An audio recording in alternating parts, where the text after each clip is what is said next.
It happens dozens of times a day. Someone holds a door open for you, a cashier hands you a receipt, a friend passes you the salt, and without even thinking about it, two words slip out of your mouth.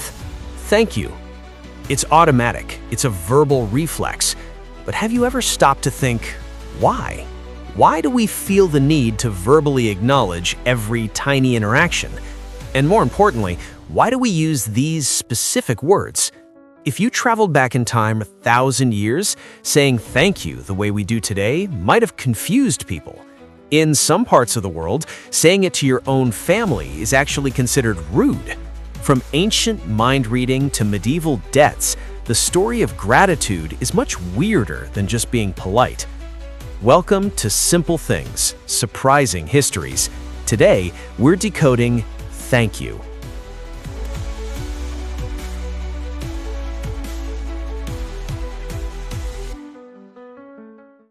To understand thank you, we have to look at the word itself. And it turns out, thanking and thinking are actually long-lost twins. In Old English, the word was thancian. It comes from the same Proto-Germanic root as the word think.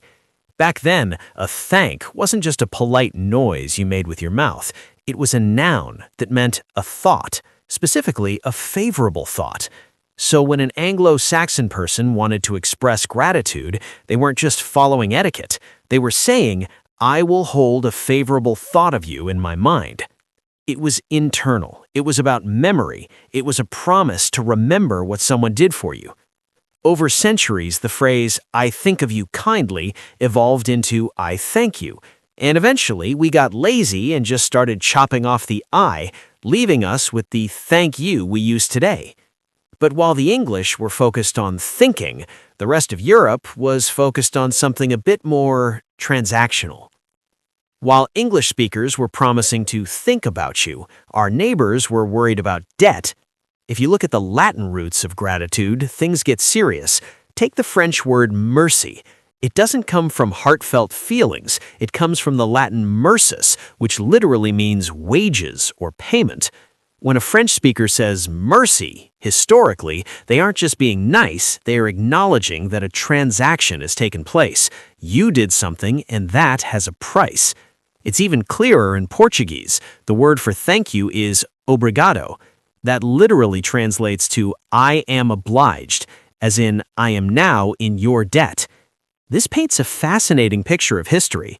For the Romans and medieval Europeans, gratitude wasn't just warm fuzzies. It was a social contract, a verbal receipt. You scratched my back, so now I owe you a scratch. But if gratitude used to be this heavy, serious debt, how did it become something we casually toss at a stranger who hands us a napkin? The turning point came around the 16th and 17th centuries, a time historians call the Commercial Revolution. Suddenly, trade was exploding. A new middle class of merchants and shopkeepers was rising up. These people weren't nobles, but they weren't peasants either. They needed a way to talk to each other that showed respect without being subservient.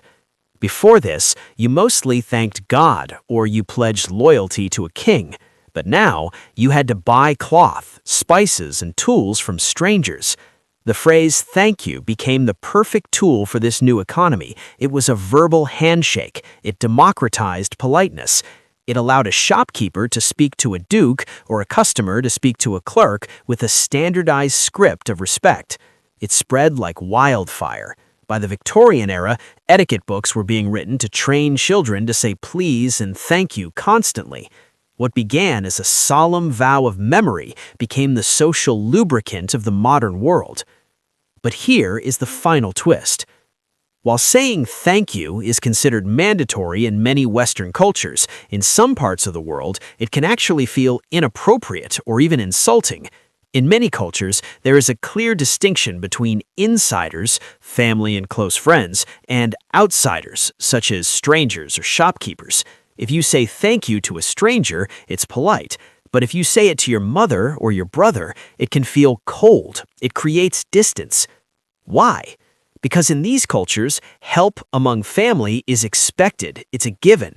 By saying thank you, you were treating your mother like a stranger. You were implying that her help was a transaction that needs to be closed, rather than just part of your relationship.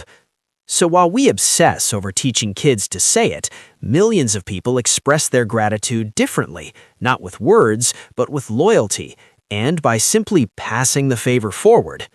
So the next time you say thank you, remember what you're actually doing. You are using a word that shares DNA with thinking. You are using a custom that helped build the modern economy, and you're participating in a ritual that binds us together. Whether you say thank you, merci, or obrigado, you're saying, I see you and I value what you did. And on that note, thank you for watching. If you enjoyed this little slice of history, please hit that like button. It really helps us out. And subscribe for more surprising stories behind the simple things in life.